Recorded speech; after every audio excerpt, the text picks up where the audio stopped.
Stephen is a physicist who should have concluded through his knowledge that there is a creator for this great universe. The fullest explanation is, there is no God. No one created the universe, and no one directs our fate. This leads me to a profound realization. There is probably no heaven, and no afterlife either. However, Stephen denied the existence of the creator. Modern scientific discoveries proved that Stephen and all atheists are wrong. The Big Bang, he argues, was the inevitable consequence of these laws. I quote, "Because there is a law such as gravity, the universe can and will create itself from nothing." Suppose, to make matters clearer, we replace the universe by a jet engine, and we are asked to explain it. Shall we account for it by mentioning the personal agency of its inventor, Sir Frank Whittle? Or shall we, following Hawking, dismiss personal agency and explain the jet engine by saying it arose naturally from physical law? Now, this would be absurd. It is the same with explanations of the universe. God does not conflict or compete with the laws of physics as an explanation.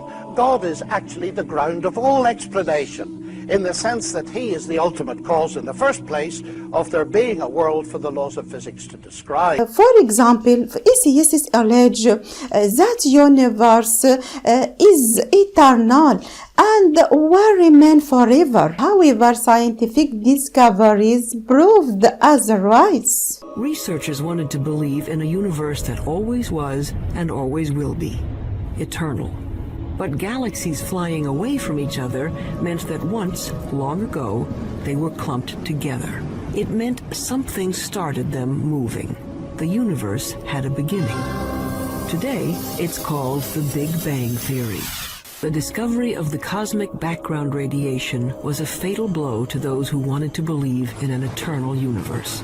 The Big Bang proponents had won. This Big Bang model was first proposed in the early part of the 20th century. It was received with great skepticism by the scientific community, because the scientific community knew that the Big Bang opened up the possibility of having a beginning and a creator and someone who began it. We Muslims were told by Allah in Holy Quran more than 1,400 years ago that universe has a beginning and end. يوم نطوي السماء كطي السجل للكتب كما بدأنا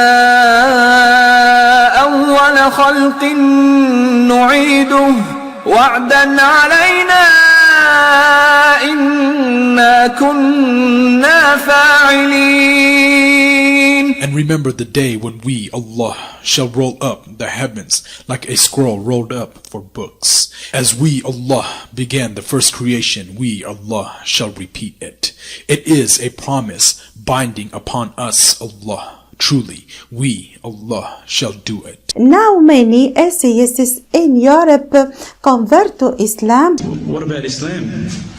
Islam? Okay, they're terrorists. I'm not going to investigate that religion. They're crazy. Why would I even look at that religion? But lo and behold, I found myself walking into a mosque one day. I looked over and I saw this brother. You probably know this guy. This is Abu Hamza. He's come here and he's lectured a few times. SubhanAllah, I call him Abu Da'an because he's got a very large beard, mashallah. He came walking out towards me and I thought, today I'm about to die.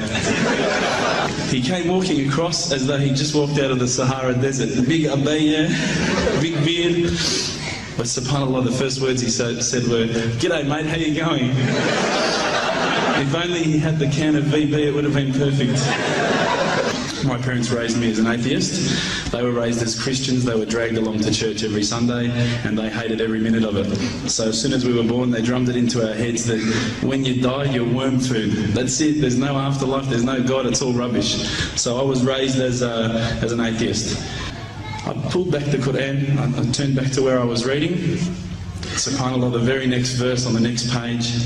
For those of you who ask for signs, Have we not shown you enough already? Look around you. Look at the stars. Look at the sun. Look at water. These are the signs for the people of knowledge. The next day I decided this is it, I'm becoming a Muslim.